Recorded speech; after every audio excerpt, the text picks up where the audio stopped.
Good evening, I'm Jessica Goodspeed. And I'm Christian Padilla. Now here's an exclusive documentary on terrorism.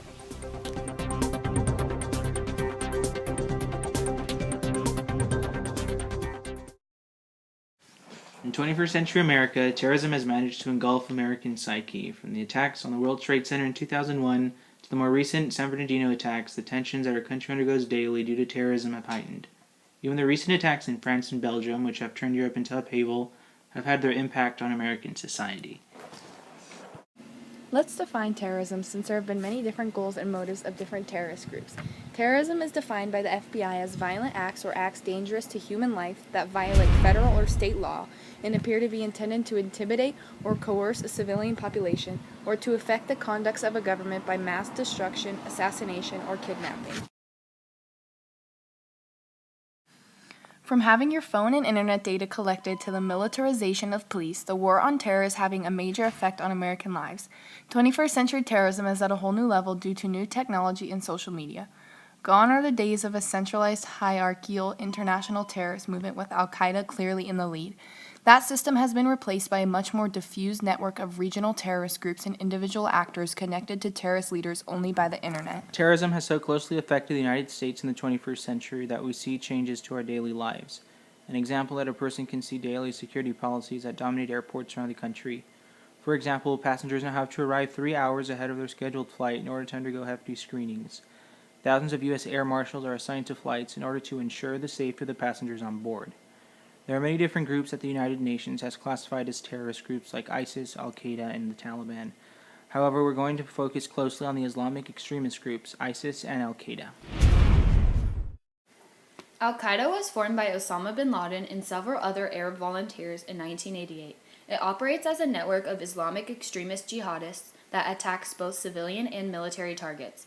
For example, the U.S. Embassy bombings in 1988 were carried out by Al-Qaeda, and also the most significant in American history, the 9/11 attack.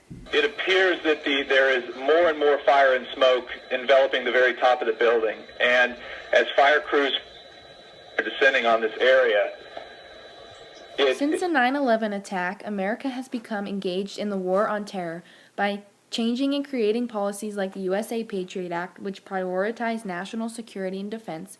If anything, America has become much more vigilant and aware of what could and is likely to happen. Established in 1999, ISIS has gained worldwide attention and fear over the last several years. ISIS is a militant group that follows the doctrine of Sunni Islam and is heavily opposed to Western world philosophies.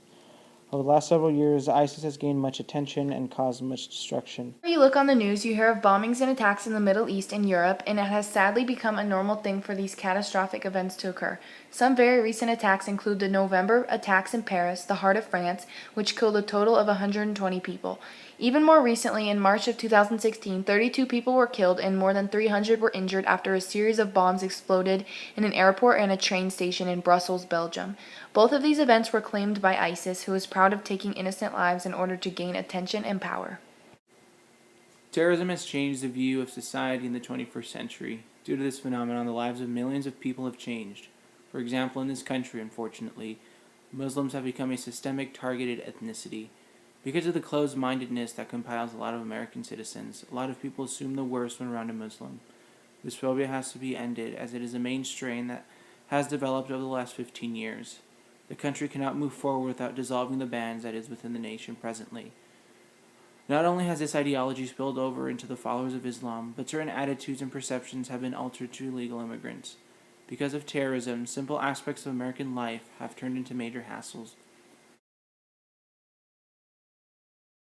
Although there is not one simple, straightforward solution to combat terrorism, the United States could start by not intervening as much into war-torn countries.